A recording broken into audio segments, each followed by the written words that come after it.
నమస్తే, welcome to our voice. నేను journalist నవత. National crush Rashmika Mandanna ఇటీవల ఓ వీడియో విడుదల చేసింది. దేశంలో అత్యంత పొడవైన సముద్రపు వంతెన ముంబై ట్రాన్స్ హార్బర్ లింక్ పై ఇటీవల రష్మిక ప్రయాణించి వీడియోని ఆమె సోషల్ మీడియా ద్వారా పంచుకున్నారు. ఇప్పుడు ఆ వీడియోని చూద్దాం.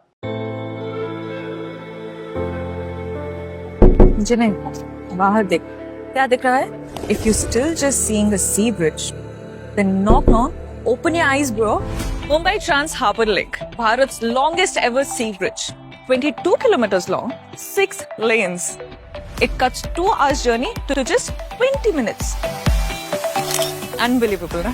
कुछ साल पहले कोई सोच भी सकता था कि ये होगा. ये नॉक है उन बंद दरवाजों पर जो कहते थे India can't dream big, but we built this majestic marvel in just 7 years.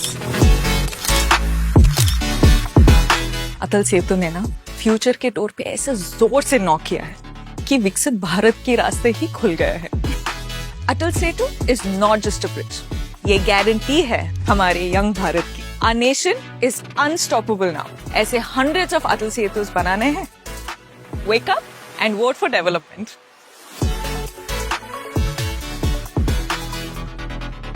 చూశారు కదా వీడియో. దీనిపై ప్రధానమంత్రి నరేంద్ర మోదీ స్పందించారు. ఆ వీడియోను తాను కూడా షేర్ చేశారు. ఈ సందర్భంగా మోడీ తన ఖాతాలో స్పందిస్తూ ప్రజల జీవితాలను మెరుగుపరచడం, వారి జీవితాలను అనుసంధానం చేయడం కంటే మించిన సంతృప్తి ఏముందంటూ సంతోషం వ్యక్తం చేశారు. 2 గంటల జర్నీ కేవలం 20 నిమిషాల్లోనే సాధ్యమవుతుందని ఎప్పుడైనా అనుకున్నారా అంటూ రష్మిక ఓ వీడియోని ఎక్స్ ఖాతా ద్వారా పంచుకున్నారు. అటల్ సేతుపై ప్రయాణం తనకెంతో గర్వంగా ఉందన్నారు. గత 10 ఏళ్ల కాలంలో దేశం గొప్ప ప్రగతి సాధించిందని, నేడు భారత్లో ఇది సాధ్యం కాదు అనే పరిస్థితి లేదన్నారు. ఈ వంతెన 7 ఏళ్లలో పూర్తయిందని తనకు ఇటీవలే తెలిసింది. ఈ 20 కిలోమీటర్ల ప్రయాణం ఓ అద్భుతం అంటూ కొనియాడారు. నవీ ముంబై నుంచి ముంబై, గోవా నుంచి ముంబై, బెంగళూరు నుంచి ముంబై, ఇలా అన్ని ప్రయాణాలు అద్భుతమై మౌలిక సదుపాయాల కారణంగా సులభతరమయ్యాయని తెలిపారు. మొదట ఈ బ్రిడ్జిని చూసినప్పుడు మాటలు రాలేదన్న రష్మిక, ఈ యువ భారతం అత్యంత వేగంగా తెలివిగా దూసుకెళ్తుందన్నారు.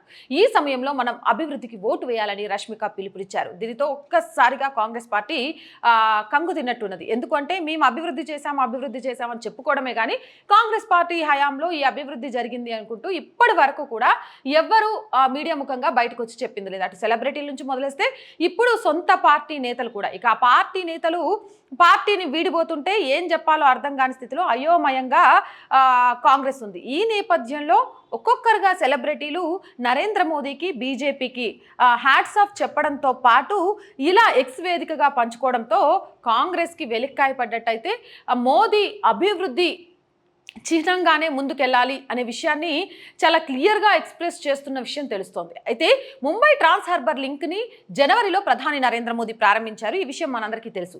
దేశంలో పొడవైన వంతెన ఇది. ముంబైలోని సేవ్రీ నుంచి రాయ్గఢ్లోని సహావా శేష వరకు కలుపుతూ 21,200 కోట్ల వ్యయంతో 6 లేన్లుగా అటల్ సేతు బ్రిడ్జిని నిర్మించారు. దీని మొత్తం పొడవు 21.8 కిలోమీటర్లు కాగా అందులో 16 కిలోమీటర్లకు పైగా అరేబియా సముద్రం పైనే ఉంటుంది. ఇలాంటి అద్భుతాలు సాధించాలి అనంటే ఎవరితో సాధ్యమైంది అని మీరు అనుకుంటున్నారు?